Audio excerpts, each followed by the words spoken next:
I would like to begin by acknowledging and paying respects to the traditional custodians of the land on which I stand today. I would like to pay my respects to, honour, and acknowledge all Aboriginal and Torres Strait Islanders and their elders in the past, present, and future. I acknowledge the stories, traditions, and living cultures of Aboriginal and Torres Strait Islander peoples on this land and recognise the strength, resilience, and capacity of all Indigenous Australians. This video essay will focus on the colonisation and its effects on Indigenous Australians. The following YouTube clip outlines the trauma that Indigenous Australians went through due to colonisation.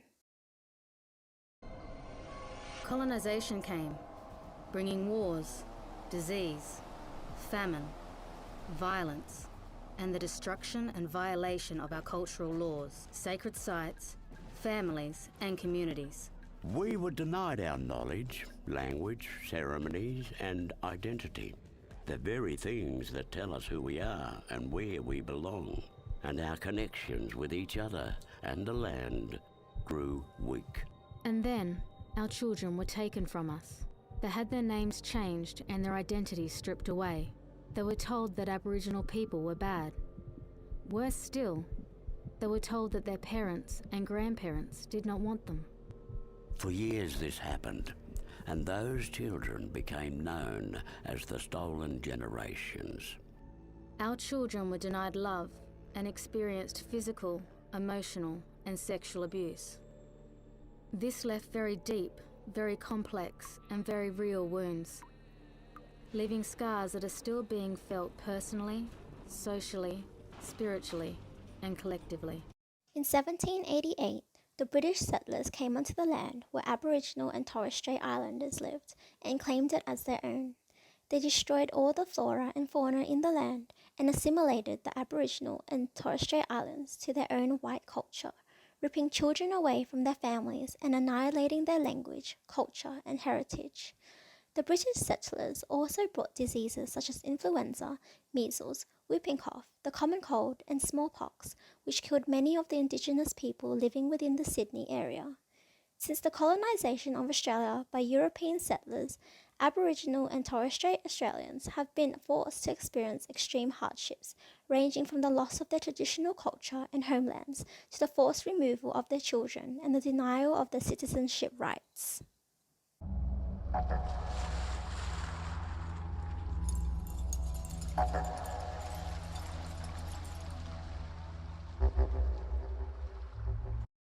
The health and healing of Aboriginal and Torres Strait Islanders are central and specific to themselves and their empowerment.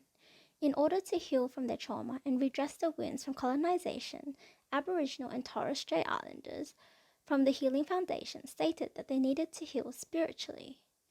Indigenous people play important roles in the community and beyond, preventing conflicts and building peace, promoting sustainable environmental techniques and preserving their traditional practices and culture.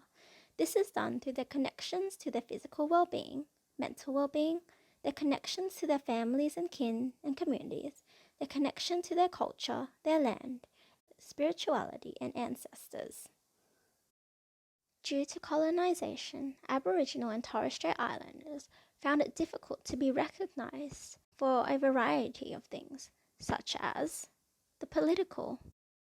Political recognition has been substantially difficult for Aboriginal and Torres Strait Islanders. In 1901, they lost their right to vote, as the Constitution became the law of the land. In 1938, they fought for their right to vote, a day of mourning protests to mark Australia Day. In 1965, however, they are given the right to vote.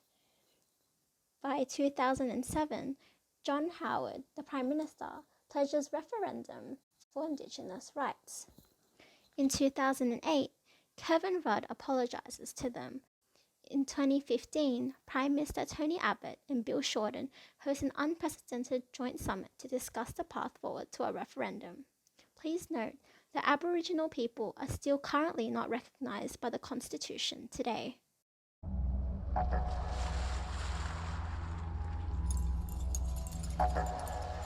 Many of the Aboriginal and Torres Strait Islander cultures were lost due to colonisation.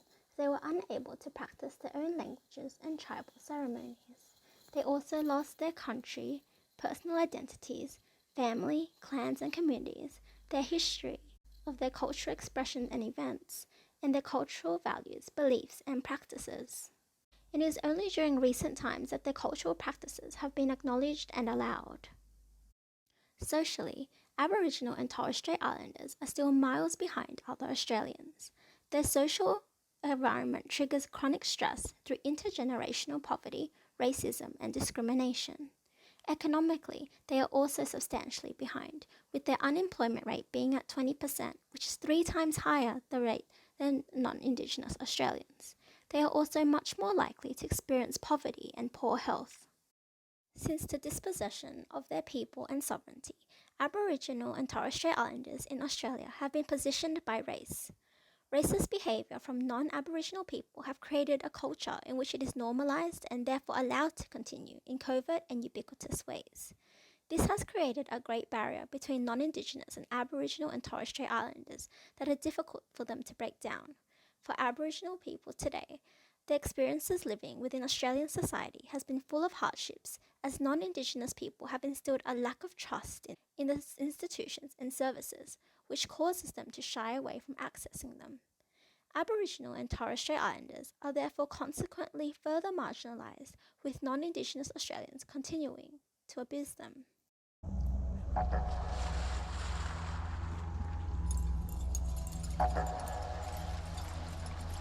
One of the policies that has impacted upon Aboriginal and Torres Strait Islanders is the assimilation policy, which happened from 1910 to 1970, where the Indigenous children were ripped from their families and assimilated into non-Indigenous homes or placed under state care. These children were often neglected and abused, physically and emotionally, with their names changed, and they were also not allowed to speak their language or honour their culture in any way.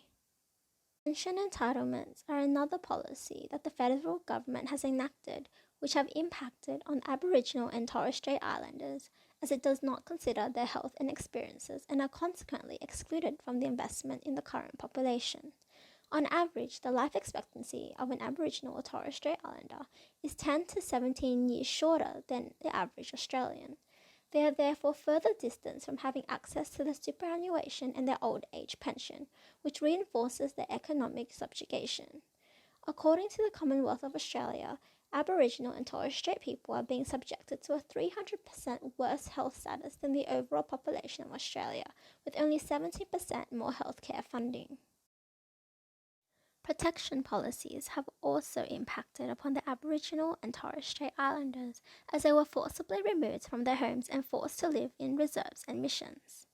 They were also civilised, with their heritage and culture destroyed, and denied basic human rights such as freedom, custody of their own children, and control over their personal property. Foucault's theory of power will be used in order to highlight how the marginalisation of Aboriginal and Torres Strait Islanders also empowered the European settlers to continue their blatant abuse of powers. As Foucault stated, there are two groups which, although they coexist, have not become mixed because of the dissymmetries, differences, and barriers created by the privileges, customs, rights, the distribution of wealth, or the way in which power is exercised. It shows how violence is instigated in the name of the public interest.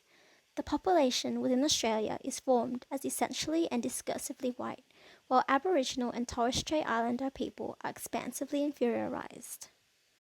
As the future social worker, it is my duty to empower Aboriginal and Torres Strait Islanders in order to achieve social justice and equality for them.